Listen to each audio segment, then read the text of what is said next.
Eh bien, si vous voulez, on a démontré maintenant très clairement que l'encapsulation d'un médicament, d'un principe actif dans des nanotechnologies permettait de modifier complètement la biodistribution de la molécule et de cibler éventuellement les tissus, les cellules, voire les compartiments subcellulaires qui sont la cible de l'activité thérapeutique. Par exemple, dans le domaine du cancer, on va pouvoir encapsuler des molécules anticancéreuses qui ont une certaine toxicité, qui, administrées sous forme libre, vont se distribuer globalement au niveau des différents tissus de l'organisme.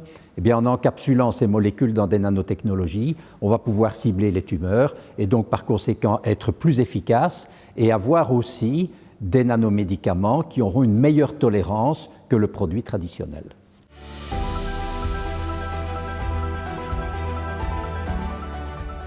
Alors vous savez qu'il y a déjà quand même une quarantaine, je dirais, de nanomédicaments sur le marché, dans différents domaines, dans le domaine du cancer, comme je viens de vous en parler. Dans le domaine aussi, on en a peu parlé des neurosciences, avec notamment un médicament, un nanomédicament avec un petit ARN interférent qui a été mis sur le marché pour traiter une neuropathie très grave, qui est une amyloïdose à transthyrétine.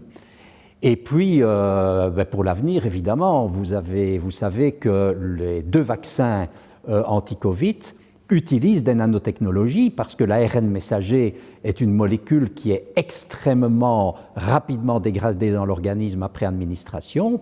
Et donc, il faut la protéger de la dégradation par les nucléases, être capable de faire rentrer cette macromolécule dans les cellules immunocompétentes. Et ça, ce sont précisément les techniques de nano-encapsulation qui l'ont permis.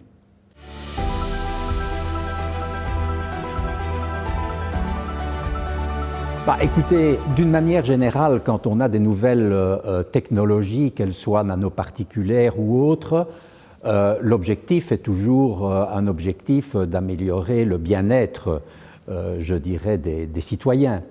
Alors, il peut toujours y avoir des dérives. Dans le domaine des nanotechnologies, on voit bien que l'objectif, c'est soit de guérir des patients de maladies graves, de maladies sévères, soit on peut aussi utiliser les nanotechnologies pour faire ce que l'on appelle de la reconstruction tissulaire, donc pour reconstruire certains tissus, certains organes. Maintenant, donc ceci correspond finalement à réparer, à guérir ou à réparer. On peut imaginer d'utiliser les nanotechnologies pour faire ce que l'on appelle du transhumanisme, c'est-à-dire améliorer, je dirais, les capacités humaines en termes, par exemple, de force, en termes de capacité à résister contre le sommeil, contre la douleur. Et une fois qu'on dépasse les capacités humaines normales, là, je pense qu'on arrive dans une ligne rouge qui est probablement dangereuse à franchir.